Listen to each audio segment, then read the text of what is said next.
Greetings, fiddlers. Darol Anger here with your, what is it? What would you call this? It's me making up crazy stuff to play on popular tunes of the day.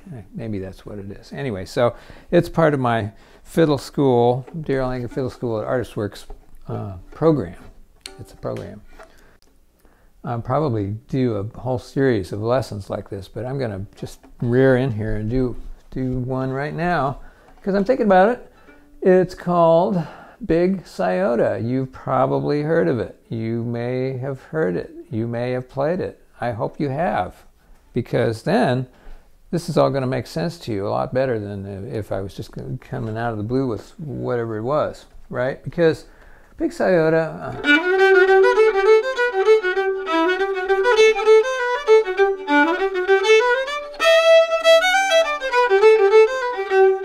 Right, we got the first part, the second part.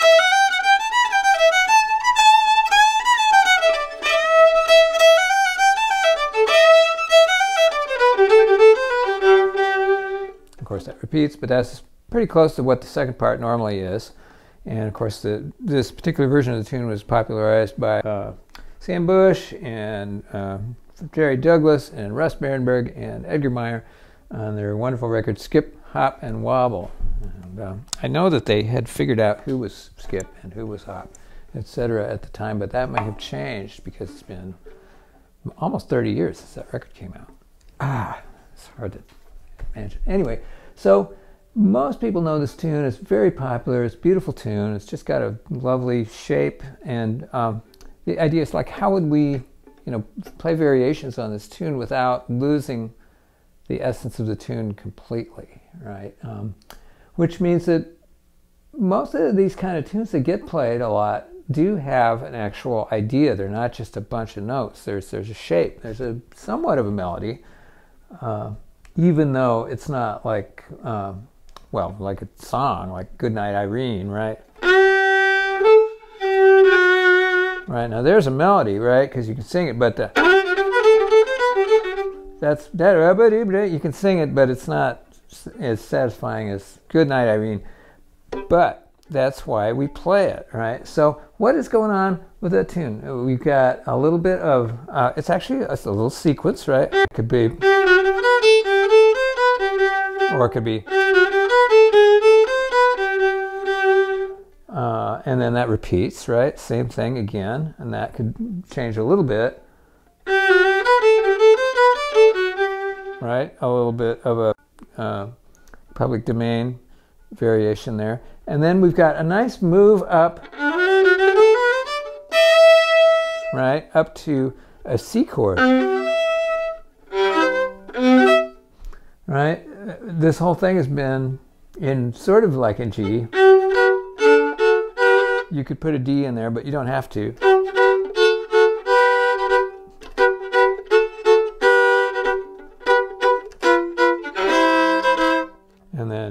And then we've got the 5. Right, so that's pretty great. Just a run up to that big E note, and a lot of times we'll play it as a just a fiddle scream, right? It's screaming, and then right, just a resolution with a 5 chord, and back to the 1. So, right, so what do we do to make it, right? Oh, so what is the sequence?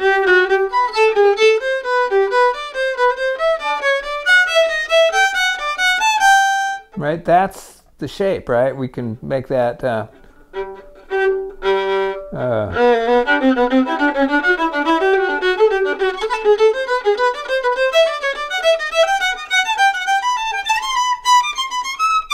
well, as if we know the sequencing, and this is a big deal for me. This is one of the things that I play a lot. I work on these kind of little sequences that give me a lot of flexibility. I'm not going to just play the whole thing in a performance, I'm not going to, oh hum, right? You know, it's silly, but it does, you know, being able to work these things across the fingerboard and up the neck is really handy for other purposes, right? So we could kind of take that and we could do it that way. We could just extend it a little farther.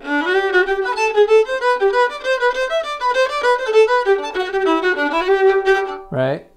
Some kind of thing where we're trying to get back to, right? So,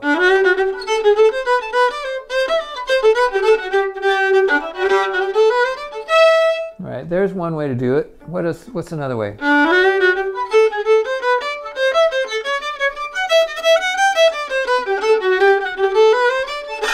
Right? So a lot of different ways. We could simplify it.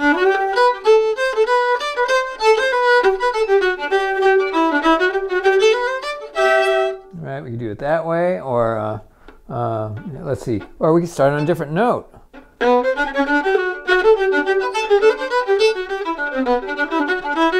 Something like that.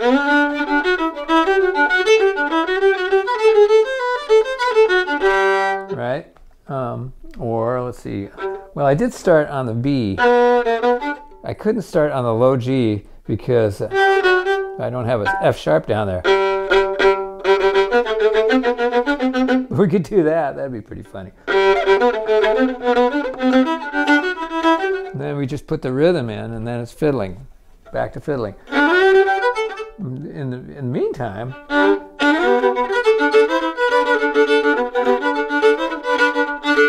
that's kind of cool.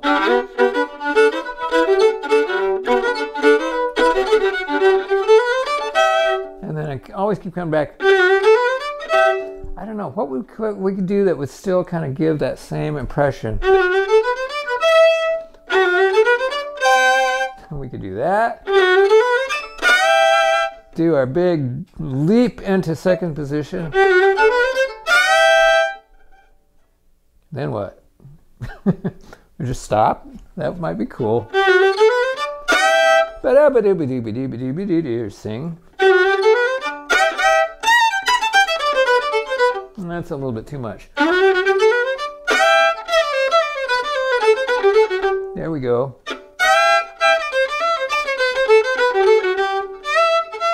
The trick is, are we going to get back down, and how are we going to do it? Because really,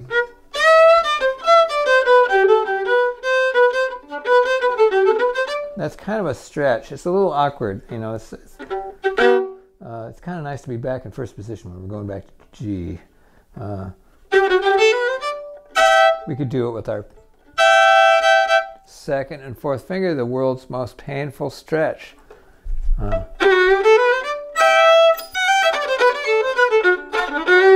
Something like that.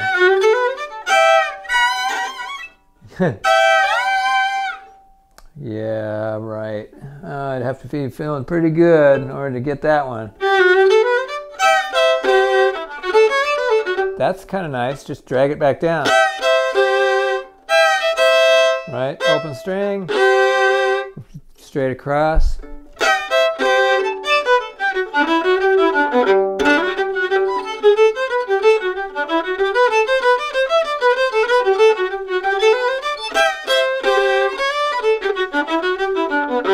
That's kind of cool.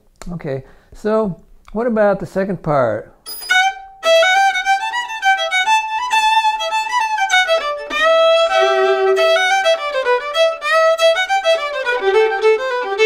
We've got a little difference of opinion here for some of the folks where the E minor and where the C chord goes. I like it, that's obviously a D. Okay, so some people like an E minor there, but I like a C there. And then the E minor. But some people like to turn it around.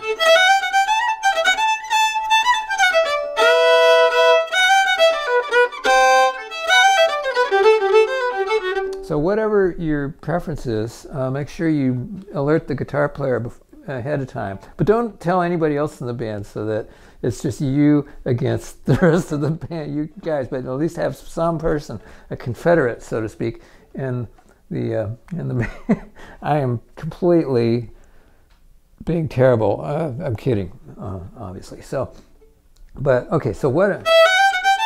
One of my favorite things to do at this point, now that I'm all old, is to vary something. I just simplify it.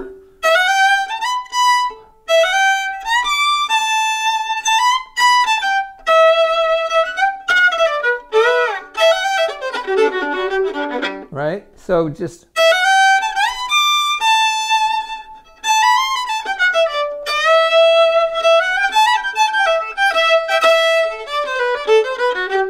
something like that is kind of great, especially if you got your longbow stuff ready, Kenny Baker style. Let's see, what else could we do? We could do some kind of more, go to that high note sooner. 1, 2, 3.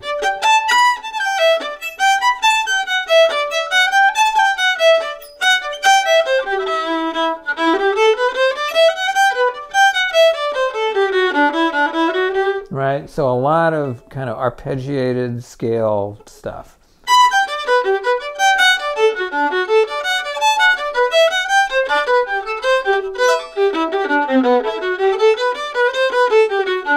That's going to be a lot of thinking.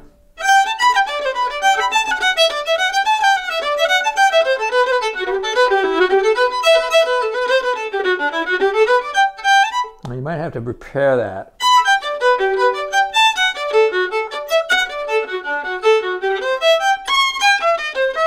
Yeah, that's always a trick.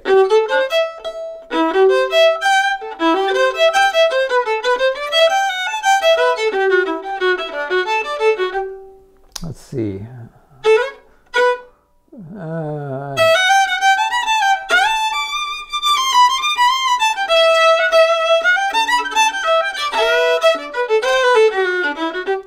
Yeah, going up to third is kind of nice. Third position, I mean.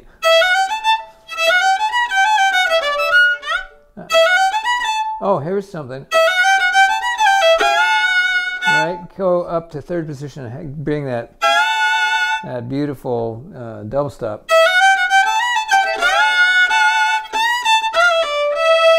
And then really lean on.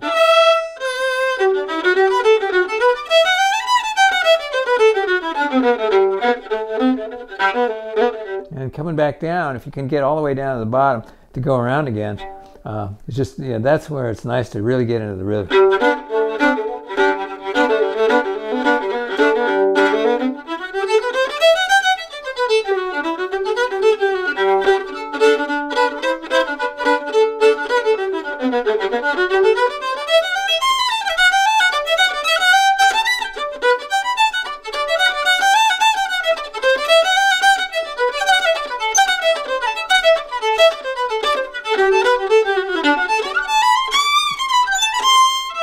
At some point you got to stop, because otherwise, you're just going to outrun yourself.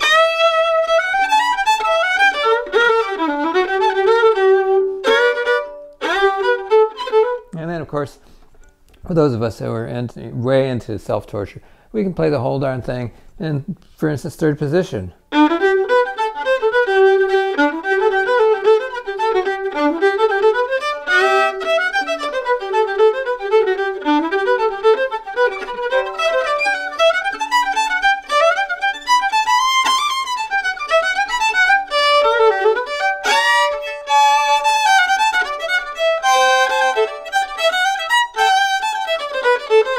A lot of times, if I kind of leave this regular melody, I'll try to maintain the phrase. So if I kind of get into something like what I just did,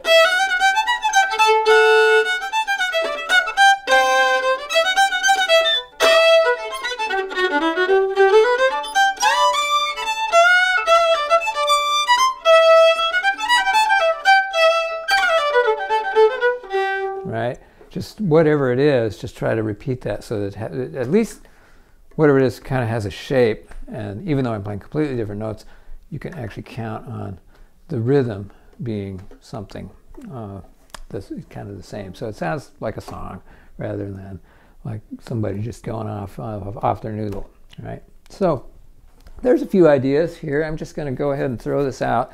And if you're interested in more of the stuff, or just how to keep it together, you know, in other, you know, all the different ways that it can come apart when you're fiddling, come see me at the artistworks.com. I've got a whole school of fiddling there that with a lot of stuff, lots of stuff, close to 800 lessons and interviews with really good fiddle players, where we really get into it. And there's a forum and all kinds of stuff. Yeah, you'll discover it for yourself. All right.